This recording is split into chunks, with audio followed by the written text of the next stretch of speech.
Hey folks, how's it going? Today we're talking about Belfort and Lupin. These two friends. That's right, just friends. These two dogs are just friends and nothing more. I'm just joking. The internet has shipped the hell out of these pooches. Oh, you two, look at you. You stood no chance. The prim and proper one? The wild adventurous wolf? Oh, come on. It was a match made in heaven. Or France, apparently. The shipping's gone wild, you know? And of course we all saw the writing on the wall. This is such a popular trope. The goody-goody rich character, the street rat, it's like Aladdin. It just works. And these two are adorable. I mean, look at them. They're cute. The best of friends.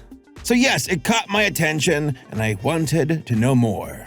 What's the show about? Where'd it come from? Is it even out? I have a French viewer who actually gets really angry at me and often emails me about making French jokes about baguettes and retreating, so I gotta tiptoe on this one. I don't want to piss him off. Because that's my life now. Fortunately for me, I did stumble across some English dubbed episodes of Belfort and Lupin. And I gotta say, the hype for this cartoon was through the roof for me. The shipping was cute, but more importantly, look at the animation, it's beautiful. These are 3D models, but they got that 2D vibe and look to them. I really dig it. Great colors, great textures, great lighting, pleasing to the eye. But what about the writing? How gay are these dogs? Well, let's find out. Oh, by the way, a shout out to our patrons on Patreon. Thank you for funding this video. And, props to the next bad movie night. You'll see what I'm talking about. It's Bartok 2. No, Bartok. There's no Bartok 2, thank God. It's Bartok with that weird-ass dragon transformation scene. I'll put it on the screen for a second. All right, no more. Don't look at that, it's bad. All right, back to the review. So what's the synopsis behind Belfort and Lupin? Well, it's about these two dogs, well, one dog, one wolf, who lived in the menagerie of King Louis XIV, the Royal, during his reign in France back in the day. What's really cool is this is actually based on legitimate history.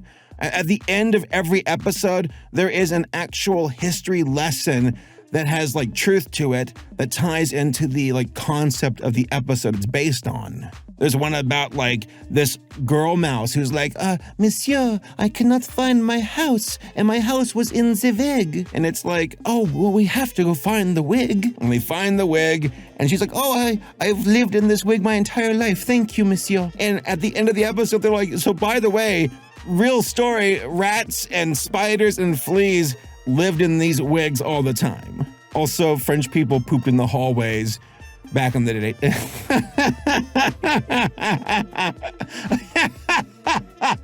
I can't say it with a straight face. French people, according to Belfort and Lupin, would walk into the hallway to take a dump because I guess the pipes were no good back then with plumbing. So, I'm really glad we have modern day plumbing.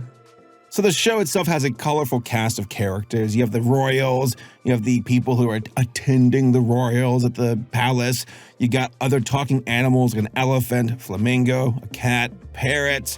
It's a menagerie. It's all these actual animals that were hosted at the palace. The creator of the show, Teddy J. Stelly, said that he went to Versailles and saw the history there and said, I want to make a show about this. And lo and behold, here it is. And it looks great. The studios behind Belfort and Lupin include Bell Vision France and Ellipse Animation. Again, a very French production through and through. Now, I do want to say with Teddy, I saw some interesting stuff about him on Twitter and his thoughts about shipping of characters. And initially I was taken aback where I was is he upset that the internet is shipping the wolf and the dog?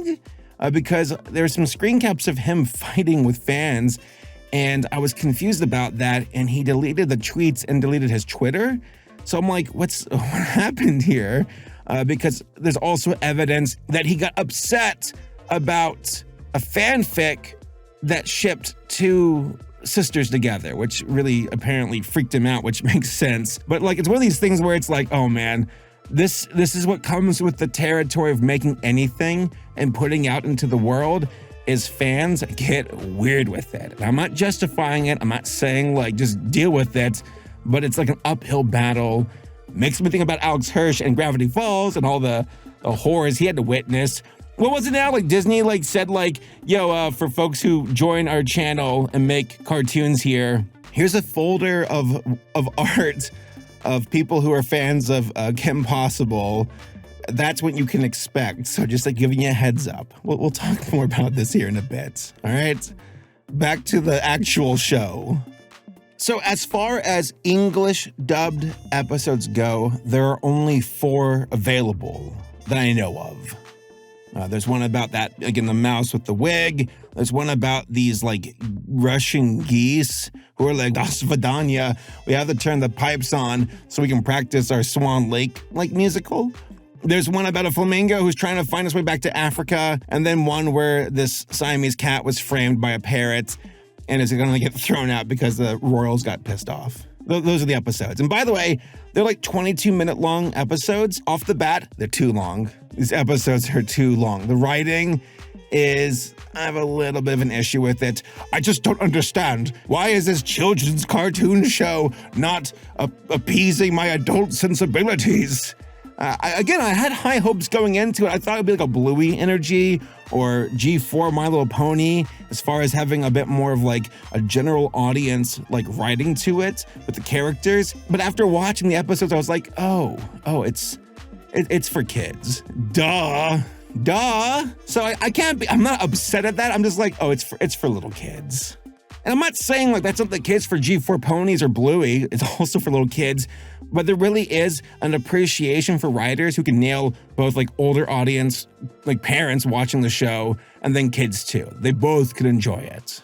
Like the tone of Belfort and Lupin remind me of Sagwa the Chinese Siamese Cat, a show about cartoon animals and exploring Chinese culture. You know, Belfort and Lupin is the same, but explores French history and culture and simple life lessons. Like, you know, talking to Russian geese. Like the potential of these characters and the premise is far more exciting than the actual show itself. Like I want to see them go on adventures and explore the world and get into hijinks, but it's very contained to just the palace. And the palace is a great setting. Like you can work with that, but ultimately I was kind of underwhelmed. The hype gave me hope that it might be a little more intelligent and exciting. But hey, it's a perfectly fine kids show with lovely characters, decent voice acting, and really good animation. Like the animation is truly the treat here. When you watch the show, it is gorgeous. Polished 3D models, incredible designs, great lighting and soft colors. I gotta say, it's a visual treat, and I want to see more shows like this. I just wish the writing was a little bit more elevated. But again, not like I'm condemning the show for it. It's for kids, that's fine. It's a kid's show after all, not made for sad man children like myself. Now, let's go back to the creator for a second. There's this weird shipping drama, and I kind of explained it. I'm gonna go a little bit more into it. There's some screenshots of tweets from Teddy where he was getting really like, I don't want to say petty, but very sharp with his words about how he's like, I'm the writer for the show. I don't like the shipping of these characters. Back off. It's my show.